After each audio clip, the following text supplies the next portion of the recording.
దేవునికి మహిమ కలుగును గాక. క్రీస్తునందు ప్రియా దేవుని బిడ్డలారా, మన ప్రభువును రక్షకుడునైన యేసు పరిశుద్ధ నామములో మీ అందరికీ శుభాభివందనాలు తెలియజేస్తున్నాను.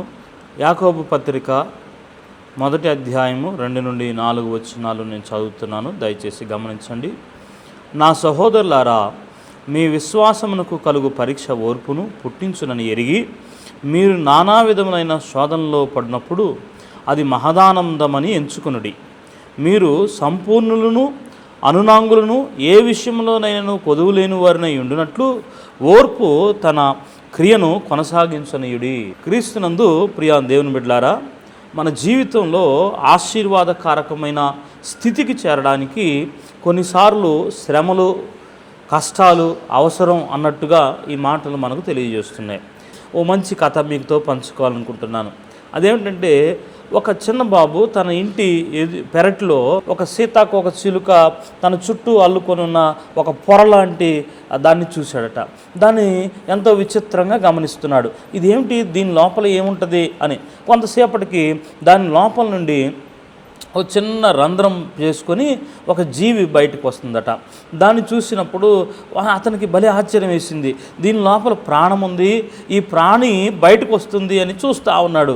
చూస్తున్నప్పుడు ఆ చిన్న బాబుకు చాలా బాధ వేసింది. అయ్యో, ఇది ఎంతో కష్టపడిపోతుంది, ఇది ఎంతో బాధపడుతుంది, దీన్ని బయటకు తీస్తే బాగుండేమో అనిపించి ఇంట్లోకి పరిగెత్తుకుంటా వెళ్ళి పరుగున ఒక చిన్న కత్తెర తీసుకున్నాడు.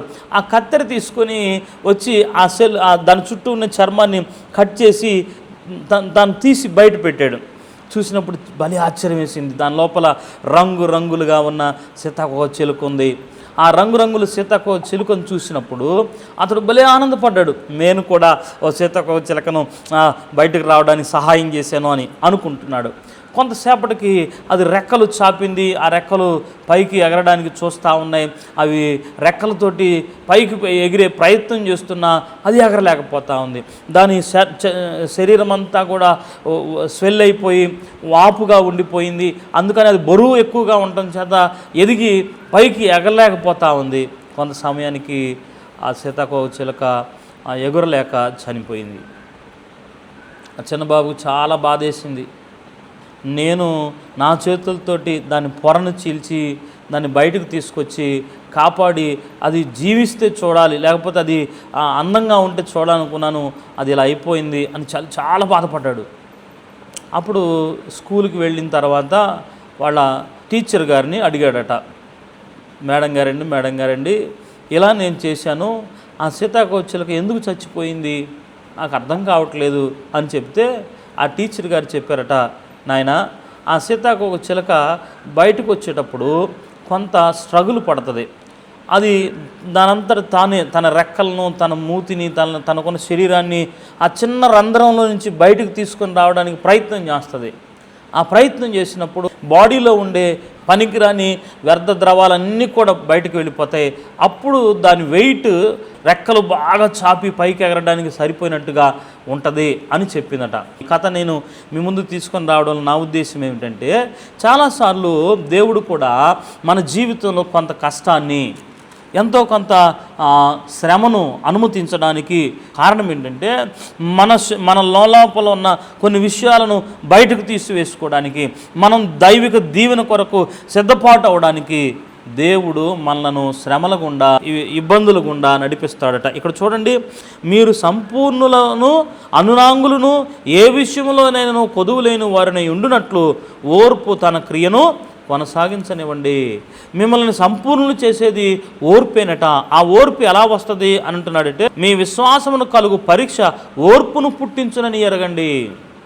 మీరు నానా విధములైన శోధనలో పడినప్పుడు అది మహదానందంగా ఎంచుకోండి. ఎందుకు అనంటే, ఈ శ్రమల గుండా, ఈ శోధనల గుండా మీరు వెళుతున్నప్పుడు, ఈ కష్ట సమయం గుండా వెళుతున్నప్పుడు మీరు మరింత దైవానికి దగ్గరగా, దేవునికి అనుకూలంగా మారిపోతారు.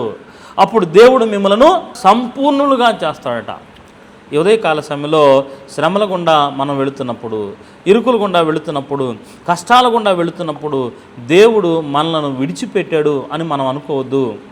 చూడండి, రోమిలికి రాసిన పత్రిక 5వ అధ్యాయం 3వ వచనంలో, అంతేకాదు శ్రమ ఓర్పును, ఓర్పు పరీక్షను, పరీక్ష నిరీక్షణను కలుగుజేయనని ఎరిగి శ్రమల యందు అతిశయపడదుము. క్రైస్తవునికి శ్రమలు అతిశయకారకంగా ఉంటాయట. ఎందుకంటే ఈ శ్రమలో నుండి బయటకు వచ్చిన తర్వాత దేవుడు మహా ఆశీర్వాదాన్ని, మహదైశ్వర్యాన్ని, దైవిక దీవెనను మన జీవితాల్లోకి అనుగ్రహించగలడు. ఉదాహరణకి మీరు గమనించినట్లయితే యోసేపు జీవితం చూడండి. బానిసగా అమ్మబడి చెరసాలలో నిందల పాలై చెరసాలలోకి వెళ్ళిన తర్వాత యోసేపును ఐగుప్తు ప్రధానిగా నియమించడానికి దేవుని కృప అతని ఆవరించిన ఉద్దేశం మీరు గమనించండి. ఆ శ్రమల్లో, ఆ ఇరుకుల్లో, ఆ నిందల్లో, అవమానంలో ఆయన ప్రశాంతంగా దేవునిపై ఆధారపడ్డాడు. తను పిలిచిన దేవుడు నమ్మదగిన దేవుడని, తాను ఏ దేవునికైతే ప్రార్థన చేస్తున్నాడో, తాను ఏ దేవుని ఎదుట భక్తి చేస్తున్నాడో ఆ దేవుడు శాశ్వత కాలం నమ్మదగిన దేవుడు అని, సర్వకాల సర్వావస్థల్లో నమ్ముకొనదగిన సహాయకుడని యోసేపు ఎరిగిన కారణం చేత ఓర్పుతో పరీక్షలు ఎదుర్కొన్నాడు, సింహాసనాన్ని చేరుకున్నాడు. దేవునికి స్తోత్రం కలుగునుగాక.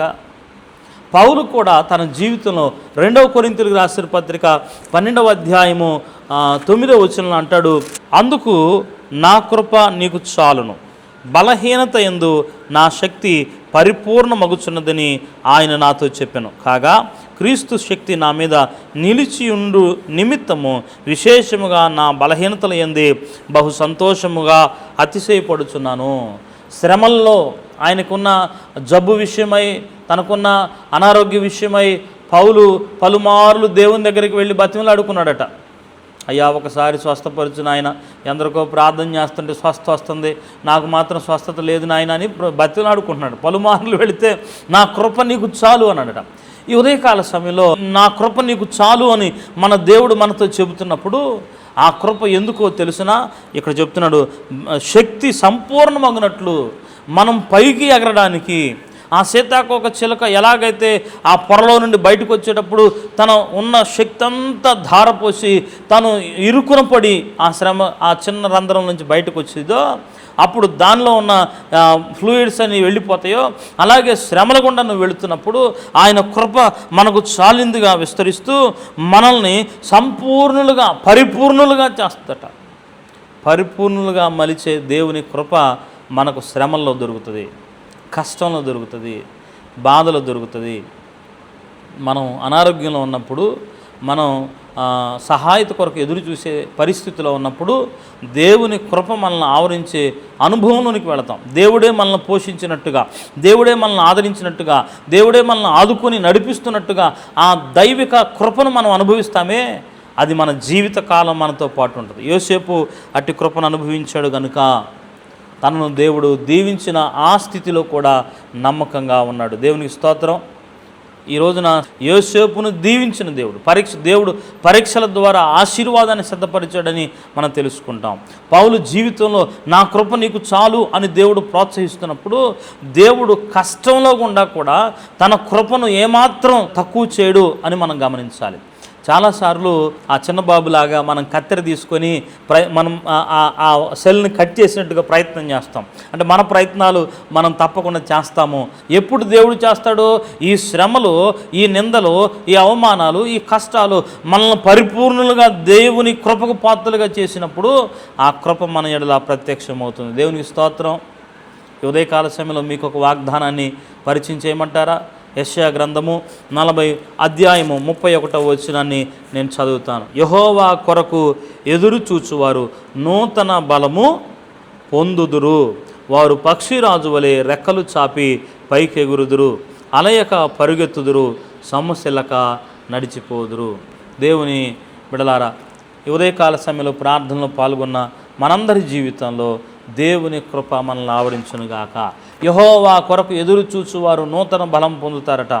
ఆయన యోసేపుకు చూపినట్టుగా, దావీదుకు చూపినట్టుగా శాశ్వతమైన కృపను మన ఎడల చూపు దేవుడై ఉన్నాడు.